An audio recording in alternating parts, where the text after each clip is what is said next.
Voici une version remaniée en français de l'article de Charente Libre. Des cris de joie et des larmes, une vague d'émotion devant les résultats du bac à Angoulême, vendredi 4 juillet 2025, sur le parvis du lycée du LISA, lycée de l'image et du son, à Angoulême. Une centaine d'élèves se sont rassemblés dès 10h30 pour découvrir ensemble leurs résultats du baccalauréat. Certains venaient pour connaître les notes en avance, d'autres simplement pour partager ce moment festif avec leurs amis. Lorsque les professeurs ont affiché les listes, l'émotion a déferlé. Cris de soulagement, embrassades et larmes, parfois de joie, parfois de soulagement, ont envahi le parvis.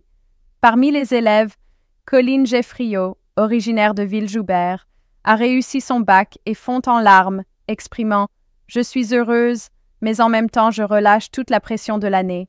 Si la grande majorité des élèves du LISA a obtenu leur diplôme, 95,2% des terminales, 208 au total, ont été reçus directement, tandis qu'une dizaine d'autres sont convoqués à la session de rattrapage mardi. C'est le cas de Rakoto Asimbola Harinali, qui prévoit d'opter pour l'oral d'anglais avec un peu d'optimisme. Certains élèves visent des mentions.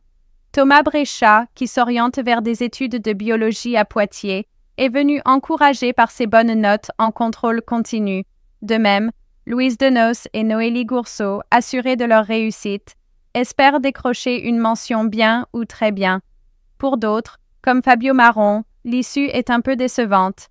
Après avoir obtenu un assez bien au lieu de la mention bien espérée, il attribue ce résultat à une épreuve de physique difficile. Des parents étaient présents, fiers d'assister à ce moment avec leurs enfants. Caroline Le Goff, venue avec son fils Maxime, se réjouit devant ses excellents résultats, 19 en maths, 18 en physique, et une mention très bien au bout du compte. Souhaitez-vous apporter des ajustements ou des détails supplémentaires?